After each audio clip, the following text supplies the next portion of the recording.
Bom, gente, tudo bem? Esse é um vídeo sobre, o assunto vai ser blockchain, contratos em criptomoedas no Brasil, dificuldades e perspectivas. Esse é um trabalho da disciplina de Indústria 4.0 e Gestão Jurídica do Valor da professora Daniela Pelim. Eu sou Herculano Meira da Silva e eu vou falar um pouco com vocês sobre esse assunto. Então, o objeto do nosso trabalho ele é contratos, blockchain e criptomoedas.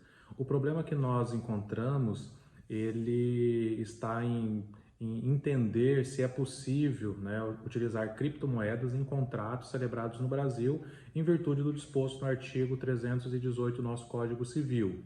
Uma hipótese que nós levantamos seria a impossibilidade de utilização de criptomoedas em contratos celebrados no Brasil, justamente em virtude do estabelecido no artigo 318 do nosso Código Civil. E os nossos objetivos, né, o geral, é demonstrar a existência ou a inexistência de regulação no Brasil quanto à utilização de criptomoedas como forma de moeda, né, em contratos celebrados no território nacional e com objetivos específicos estudar os aspectos da quarta revolução industrial e o blockchain, analisar as disposições constitucionais relativas à tecnologia e possibilidade ou impossibilidade de utilizar essas criptomoedas em contratos aqui no Brasil. Então, falando um pouco de indústria 4.0 e blockchain, eu acho que o blockchain ele é um dos grandes pilares aí da indústria 4.0. Tem um artigo bastante interessante de Priscila Boiardi e Esme Stout, foi publicado agora no mês de maio de 2021, lá no site da OCDE. E ele trata justamente sobre o blockchain e os aspectos em que ele poderia ser utilizado em diversos locais aí né, em diversas situações. E ele traz como características comum de qualquer blockchain que ele é distribuído, né? Ele é imutável e uma eventual mudança somente vai operar no blockchain mediante acordo entre as partes.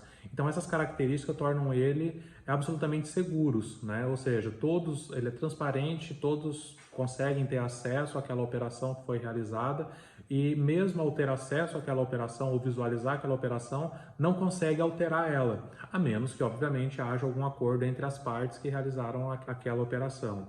E nesse material, os autores destacam que no aspecto de desenvolvimento econômico, o blockchain ele é realmente bastante inovador, na medida em que ele permite a inclusão financeira.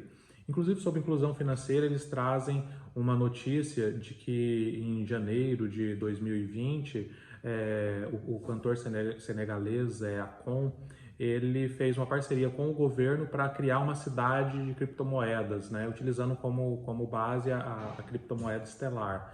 Então, esse projeto ele baseado, né, unicamente aí em blockchain. Então, eles destacam, né, os autores destacam que o blockchain ele permite, né, essa inclusão financeira, né, ele permite o desenvolvimento econômico. Além disso, além de permitir essa inclusão financeira e de permitir um desenvolvimento econômico, até o acesso, né, quando a gente fala em inclusão financeira, a gente está pensando em situações em que a população, de forma geral, não tem um acesso aos meios financeiros tradicionais, e eles destacam, né, essa possibilidade do blockchain vir a ser utilizado como esse meio de inclusão. Também destacam a possibilidade, né, de quando se utilizar blockchain, haver uma redução de custos, principalmente em matéria de câmbio, porque eliminaria totalmente aí aquela barreira ou aquelas taxas, aqueles custos de troca de moedas, né, de transações envolvendo as moedas, porque ele não existiria, né, esse custo não existiria realmente. Toda transação ela seria realizada somente via blockchain, então não teria esses serviços de intermediação financeira ou de câmbio, eles seriam absolutamente eliminados. Então isso são aspectos positivos para o blockchain. O que é interessante quando nós vemos esse material, né, publicado em maio de 2021 e a gente compara com o que Klaus Schwab escreveu muito antes disso, por volta lá de 2016, nós vemos que quando ele fala sobre blockchain e Bitcoin, na época era a moeda mais, né, comentada, hoje existem uma enormidade de criptomoedas, mas na época o Bitcoin era realmente a moeda que existia, né, e que mais hoje a maior moeda, a maior criptomoeda. Ele falava que o blockchain ele tinha muitas vantagens em relação aos documentos físicos, né? O primeiro é uma ausência de centralização. Então, o blockchain funcionaria como um grande livro contábil aberto, transparente e acessível. Isso praticamente vai com o que Priscila e Esme falam agora em 2021, quando eles falam das características comuns do blockchain. Então, ou seja, essa ausência total de centralização permite que uma gama incontável de pessoas, né, tenha acesso a ele, né, de maneira instantânea, de maneira imediata e de maneira bastante confiável. E aí vem um outro elemento que o Klaus Schwab também ele traz já anteriormente e que é tratado agora em maio de 2021, que é a relação de confiança. Para haver uma mudança no blockchain, né, naquele determinado bloco, naquela determinada operação, é preciso que as partes tenham um acordo. Lembrando que Priscila e Esme falam agora em 2021. E Schwab falava que para que as operações do blockchain elas fossem efetivamente realizadas, era necessário uma grande confiança entre os envolvidos. A ausência de confiança implicaria em não realização daquela determinada operação via blockchain. Então, a confiança, apesar de estarmos falando de apenas aspectos, né, no mundo digital, mas a confiança entre as partes ainda é uma grande, vamos dizer assim, a grande pedra de toque, a grande parte importante daquela negociação. E Klaus Schwab ainda dizia, né, também que o blockchain ele é compartilhável, ele é programável e ele é criptograficamente seguro. Por isso que ele compara, né, o blockchain a um grande livro contábil, um grande livro razão, em que todos os lançamentos que são realizados lá, eles são distribuídos, né, de forma igualitária, de certa forma, eles são imutáveis, porque a partir do momento que aquela operação ela foi concretizada, ela não muda, e ele diz ainda, né, que seria a parte do compartilhamento e a programação, e a grande segurança que existe, porque somente quem tem aquelas chaves de criptografia poderiam ter acesso ou alterar aquele determinado bloco. E já quando ele, né, escreveu o livro dele, A Quarta Revolução Industrial, ele já abordava, né, já previa, na verdade, que o blockchain ele seria aí uma das possibilidades ou seria um dos instrumentos de inclusão financeira. E isso faz muito sentido quando nós vemos a matéria publicada recentemente aí, né, em abril desse ano, de abril de 2021, no site da OCDE, em maio de 2021. Então, quando ele diz que o blockchain ele poderia realmente ser utilizado, como um instrumento de inclusão financeira, poderia soar na época um tanto quanto talvez profético ou talvez um devaneio, né? Mas hoje nós vemos que ele é realmente possível, justamente por ele não ter essa limitação de barreiras. E ainda como prenúncios, né, ou como observações, ele cita que a mudança que vai haver na intermediação financeira a nível global com a utilização de blockchain, ela praticamente altera toda a estrutura de intermediação financeira. Até mesmo porque as instituições financeiras, de forma tradicional, elas não deixariam de existir, obviamente, mas elas perderiam uma fatia muito grande de mercado em termos de quantidade de operações realizadas, que hoje são exclusivamente, né, ou grande maioria exclusivamente realizado por meio dessas instituições, elas passariam a ser realizadas via blockchain. Então nós teríamos aí uma alteração substancial nos serviços financeiros de intermediação. E essa alteração, obviamente, né, ou seja, a ausência ou pelo menos uma alternativa às instituições tradicionais permitiria uma maior inclusão social também, principalmente em países emergentes, em que o custo, muitas das vezes, do dinheiro ou das próprias operações são muito elevados. O blockchain ele tem um valor igual, né, para todo qualquer lugar do mundo, né? Então esse seria um aspecto interessante. E ele ainda menciona que em determinado momento os países poderiam vir a adotar blockchain, né, como um dos meios de oferecer alguns determinados serviços, e aí se área da saúde, educação, enfim, várias outras áreas. O que talvez ninguém contava, né, e aí talvez é um fato extremamente relevante para o nosso momento, é que um país, né, no caso El Salvador, em 2021, iria utilizar o Bitcoin, iria colocar o Bitcoin, vamos dizer, com status de moeda corrente naquele país, né? Para quem, né, conhece, no El Salvador corre o dólar, né? A moeda corrente é o dólar. Então, não existe uma moeda salvadorenha, né, específica, é o dólar. Então, hoje, além do dólar, tem o Bitcoin como moeda corrente aí dentro do país, né, dentro de El Salvador.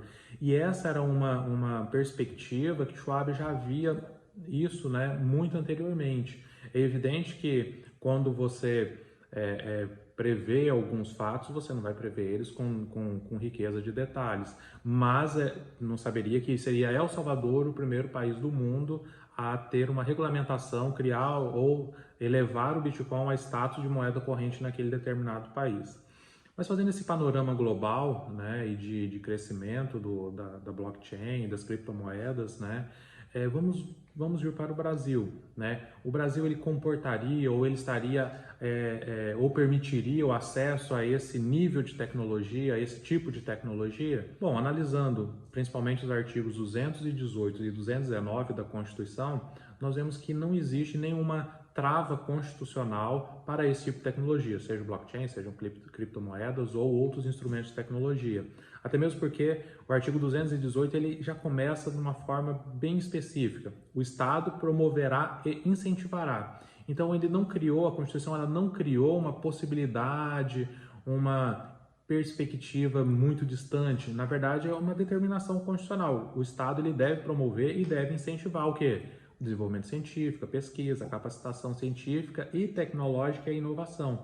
Então, quando nós vemos esse movimento, né, do blockchain, por exemplo, pegando o Bitcoin ainda como exemplo em El Salvador, nós vemos que o Estado brasileiro ele tem que estar preparado para isso, né? Na verdade, os fundamentos constitucionais para isso já existem.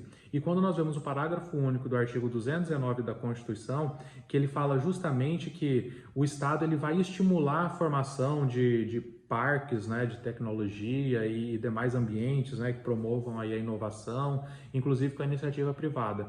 Então, o ambiente constitucional ou o regulamento constitucional ou a permissão constitucional para que se utilize o blockchain ou se intensifique a sua utilização como meio de transação no Brasil, já existe, né? Isso desde 88. É evidente que em 1988 não existia o Bitcoin, por exemplo, não existia o blockchain, mas, né, o Brasil como Estado, né, a Constituição que estabeleceu as linhas mestras aí da nossa legislação e que vai ser de referência para a legislação infraconstitucional, ela já traz, né, essa possibilidade ou essa prioridade ou essa determinação de que quando se trata de tecnologia e inovação, o Estado ele tem essa obrigação tanto de promover quanto de incentivar. Mas quando nós vemos, né, hoje, né, vamos analisar hoje a legislação que nós temos, o que temos hoje relacionado e que podemos relacionar com criptomoedas. O que hoje nós temos é um Código Civil, que ele tem, né, todo o nosso regulamento relacionado às questões civis. E dentro dele tem o artigo 318. E o artigo 318 ele traz uma disposição absolutamente interessante, que ele diz o seguinte: são nulas as convenções de pagamento em ouro ou em moeda estrangeira, né? Então, por esse dispositivo, nós vemos que os pagamentos em criptomoedas, eles, apesar de não estarem não permitidos, mas também não estão vedados. Até mesmo porque a lei ela fala em ouro e moeda estrangeira. Se nós observarmos ou quando nós analisamos o blockchain, né, e o próprio Bitcoin, vamos adotar ele como referência, ele não é nem ouro e nem é moeda estrangeira, porque o conceito de moeda estrangeira seria moeda de outro país, emitida por outro país. O Bitcoin ele não é emitido por nenhum país, então ele não se classificaria como moeda estrangeira. Ao mesmo tempo, também nós não temos no Código Civil uma permissão para que se utilize, né, a própria Bitcoin ou qualquer outra criptomoeda como forma de pagamento, como convenção de pagamento. A lei aqui no Brasil ela estabelece como meio de pagamento dentro do Brasil em relação aos contratos, obviamente, a moeda corrente, no nosso caso, o real. O que é interessante e trazer um aspecto, né, dessa situação é que Os cartões de crédito ou cartões de débito, eles podem, né, eles podem utilizar essas criptomoedas. Então, não estaríamos aqui falando daquelas relações em que, de compra, por exemplo, aquelas relações de compra em que se utilizaria um cartão de débito, por exemplo, e que tenha o lastro dele em criptomoedas. Estamos falando exclusivamente de contratos, né? Por exemplo, não poderia firmar um contrato de compra e venda de uma casa, de um imóvel no Brasil, em Bitcoin ou em qualquer outra criptomoeda. Por quê? Porque teria um artigo 318 que estabelece que são nulas essas convenções. Então, ainda que observássemos, né, que as convenções que a lei fala seriam em ouro e moeda estrangeira, mas se a interpretação for extremamente rígida nesse sentido, a criptomoeda ela poderia ser interpretada como moeda estrangeira, ainda que ela não seja, né? Porque o Bitcoin ele pode ser produzido no Brasil, né? Pode ser minerado no Brasil, então ele não é geograficamente estabelecido em lugar algum, né? Então ele não estaria nesse conceito, mas pela disposição teria aí essa impossibilidade de firmar esse tipo de contrato. Talvez uma das alternativas, eu acho que aí eu vejo, na verdade, que seriam algumas perspectivas para a utilização de criptomoedas em contratos no Brasil, é justamente a escolha do foro, né, diverso do brasileiro para uma solução desse conflito. Porque quando nós vemos um contrato estabelecido em criptomoedas, ainda que ele afronte o artigo 318, o nosso maior problema vai existir quando as partes resolverem demandar isso judicialmente, né? Porque aí vai estar nula a convenção de pagamento. Mas a lei brasileira, no artigo 63 do Código de Processo Civil e alinhada aí com a súmula 335 do STF, estabelece que contratualmente eu posso estabelecer um foro competente para dirimir os conflitos relativamente àquela determinada situação. Então, uma das alternativas que nós teríamos é justamente a eleição de foros onde é permitido, considerando que a criptomoeda ela não tem uma nacionalidade, né? Seria aí uma alternativa à eleição de foro diverso do foro, né, do foro Brasil, ou seja, não utilização do judiciário brasileiro. É evidente que o CPC, nesse próprio artigo 63, ele estabelece, até em atenção ao princípio da inafastabilidade da jurisdição, que mesmo a eleição de foro ela não pode ser um motivo para, às vezes, não impedir o acesso à justiça, mas é permitido, né? Tem uma permissão que eu posso, né, escolher um foro diverso do nacional, por exemplo. Tem também a alternativa de arbitragem, obviamente, pode escolher o árbitro, né, ou a Câmara de Arbitragem de qualquer outro lugar do mundo. Então você não fica, né, pensando no espírito livre das criptomoedas, né, de liberdade bem extremo até, poderia escolher, né, enfim, qualquer outro lugar ou outro julgador para isso. O que é interessante destacar em relação a essa utilização em território nacional ainda que a sua judicialização se tornasse um tanto quanto difícil, é interessante notar que uma grande empresa nacional, a Vale, né, ela realizou no dia 3 de setembro de 2020, pelo menos foi a informação que está no site dela, uma operação de entrega de minério de ferro brasileiro para um agente chinês via blockchain. Então, as operações, né, segundo a notícia, que inclusive está disponível no site da Vale, foi realizada toda por meio de uma plataforma blockchain, né? Então é evidente que o seu pagamento pode ter sido realizado ali naquela plataforma escolhida, não tem maiores detalhes, mas uma empresa nacional, uma empresa brasileira, com sede no Brasil, com toda a sua administração no Brasil, realizou, fora do território brasileiro, uma operação totalmente via blockchain para entrega e pagamento de minério de ferro. Então nós vemos que, ainda que existam as dificuldades de execução dessas obrigações ou desses contratos aqui no Brasil, a eleição de foros diversos tem previsão legal, tem fundamento constitucional e a utilização de criptomoeda como forma de pagamento em contratos, ainda que celebrados no Brasil, não teria um fundamento constitucional, até mesmo porque o Estado ele deve promover essa inovação tecnológica. e a disposição do Código Civil ele seria muito restrita ao ouro e à moeda estrangeira, e a criptomoeda, ela não estaria aí classificada nessas duas formas de pagamento utilizadas aí, né, no mundo todo, mas que no Brasil não é permitido. Bom, são essas considerações. Obrigado, até mais.